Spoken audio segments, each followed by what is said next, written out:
عرب کا یہ دستور تھا کہ نکاح کے بعد دلہا عام طور پہ 3 دن کے لیے اپنے سسرال میں ہی قیام کرتا تھا، 3 دن کے بعد پھر اپنی دلہن کے ہمراہ وہ اپنے گھر آتا۔ حسب دستور نبی کریم صلی اللہ علیہ وآلہ وسلم کے والد گرامی حضرت عبداللہ نے بھی وہ شادی کے ابتدائی 3 دن اپنے سسرال میں گزارے، اور اسی دوران ہی نور مصطفیٰ صلی اللہ علیہ وآلہ وسلم جو کہ صلب جناب عبداللہ میں موجود تھا، وہ شکم حضرت آمنہ میں منتقل ہو گیا۔ اور سیدہ آمنہ سلام اللہ علیہا آپ خود فرماتی ہیں، ما شعرت بانی حملت بہ ولا وجدت له ثقلا ولا وحما كما تجد النساء واتانی آت وانا بین النائمة والیقظانة فقال هل شعرت بانک قد حملت بسید الانام۔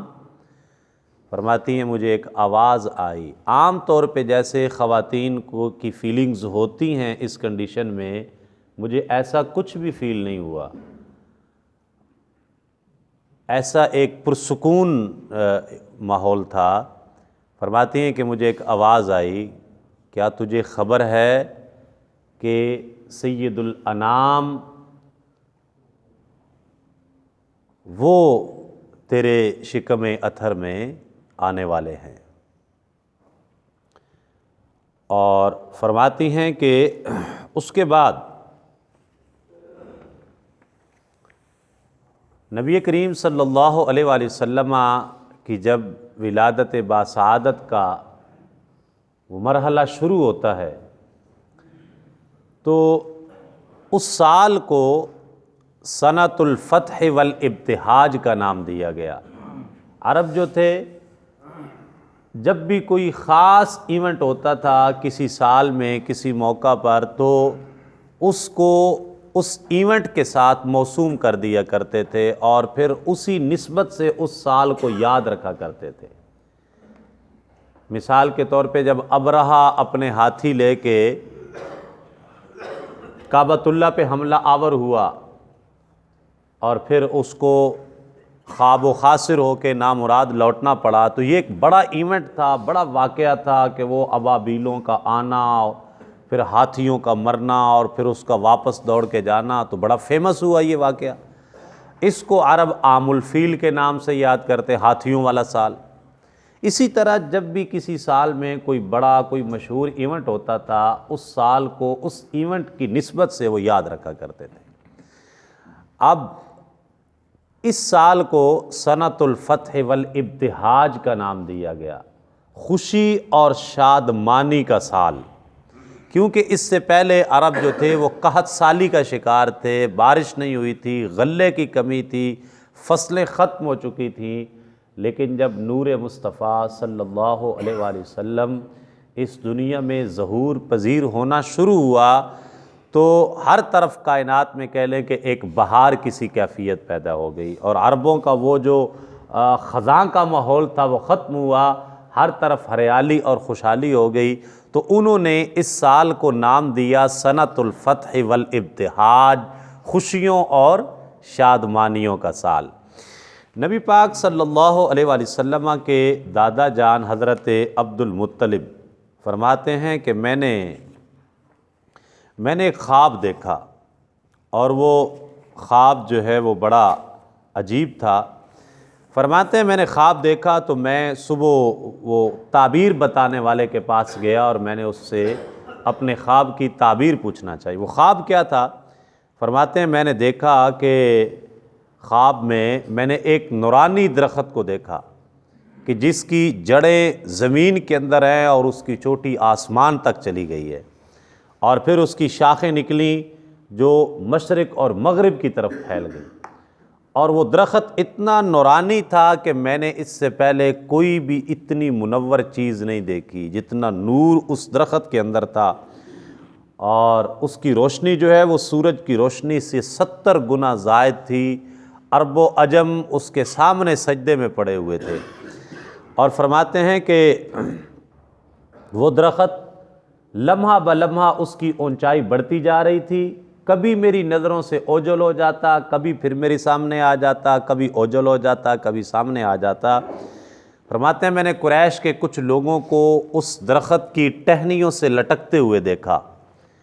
اور کچھ افراد کو دیکھا کہ وہ اس درخت کو کاٹنے کے لیے آگے بڑھتے ہیں، اور ایک نوجوان، خوبصورت نوجوان اس درخت کی حفاظت کے لیے مامور ہے۔ جو لوگ اس درخت کو کاٹنے کے لیے آگے جاتے ہیں، یہ کوڑے مار مار کے ان کی کمر توڑ دیتا ہے اور ان کو بھگا دیتا ہے۔ تو فرماتے ہیں کہ اس درخت میں سے وہ نور بھی نکل رہا تھا، اور وہ نوجوان جو اس درخت کی حفاظت پہ مامور تھا، اتنا حسین و جمیل نوجوان میں نے پہلے کبھی نہیں دیکھا، اور اس کے بدن سے ایسی خوشبو نکل رہی تھی جس کی مثال نہیں ملتی۔ تو فرماتے ہیں کہ میں بھی اس درخت کے ساتھ لٹکنے کے لیے آگے بڑھا، لیکن مجھے روک دیا گیا، اور میں نے پوچھا لمن النصیب،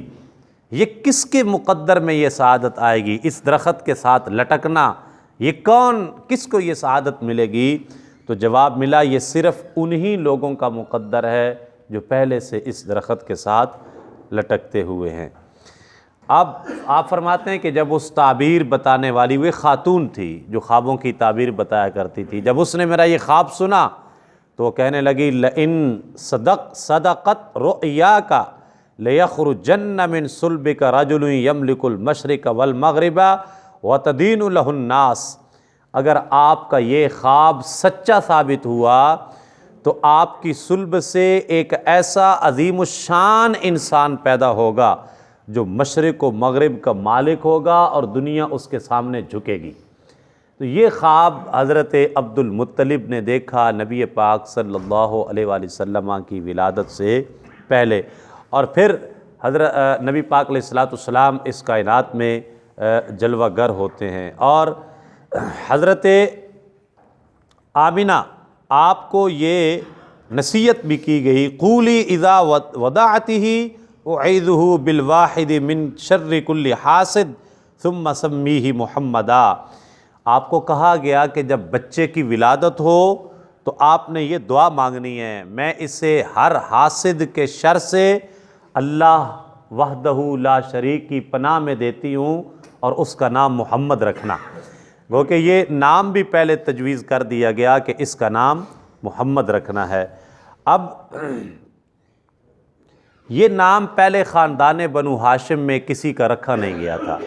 محمد صلی اللہ علیہ وسلم، یہ نام آپ کے خاندان میں پہلے کسی بچے کا یہ نام نہیں تھا۔ جب نبی کریم صلی اللہ علیہ وسلم کے دادا جان نے آپ کا یہ نام رکھا تو پوچھا گیا جی یہ نام تو پہلے نہیں ہے، تو آپ نے اس کا نام یہ کیوں رکھا ہے؟ تو فرمایا کہ میں چاہتا ہوں کہ میرا یہ بیٹا اتنا سعادت مند ہو کہ زمین و آسمان والے اس کی تعریف کریں، اور محمد کا مطلب یہ ہوتا ہے الذی یحمد حمدن بعد حمدن، وہ ذات جس کی بار بار تعریف کی جائے اس ذات کو محمد کہا جاتا ہے۔ اور یہ بھی آیا کہ فَإِنَّ اسْمُهُ فِي التَّوْرَاةِ وَالْإِنْجِيلِ أَحْمَدُ يَحْمَدُهُ أَهْلُ السَّمَاءِ وَالْأَرْضِ، بتلایا گیا حضرت آمنہ کو کہ اس ہستی کا نام تورات اور انجیل میں احمد ہے، اور اس نام کے انتخاب کی وجہ یہ ہے کہ اس کی تعریف میں زمین و آسمان والے رطب اللسان ہوں گے، یعنی آسمان والے بھی ان کی تعریفیں کریں گے، زمین والے بھی ان کی تعریفیں کریں گے۔ تو یہ وجہ تھی نبی کریم صلی اللہ علیہ وآلہ وسلم کا نام نامی اسم گرامی محمد ڈیسائیڈ کرنے کی، کہ مطلب ہی اس کا یہ ہوتا ہے جس ذات کی بار بار تعریف کی جائے اس ذات کو محمد صلی اللہ علیہ وآلہ وسلم کہا جاتا ہے۔ تو نبی کریم صلی اللہ علیہ وآلہ وسلم 22 اپریل 571 عیسوی 12 ربیع الاول کو سوموار کے دن بوقت فجر آقا کریم صلی اللہ علیہ وسلم اس کائنات میں جلوہ گر ہو گئے۔ انشاءاللہ کل حضور علیہ السلام کی ولادت باسعادت کے بعد کا جو مرحلے ہیں انشاءاللہ ان کا بیان شروع ہوگا۔ اللہ تعالی ہم سب کو نبی کریم صلی اللہ علیہ وسلم کی سیرت پر عمل پیرا ہونے کی توفیق عطا فرمائے۔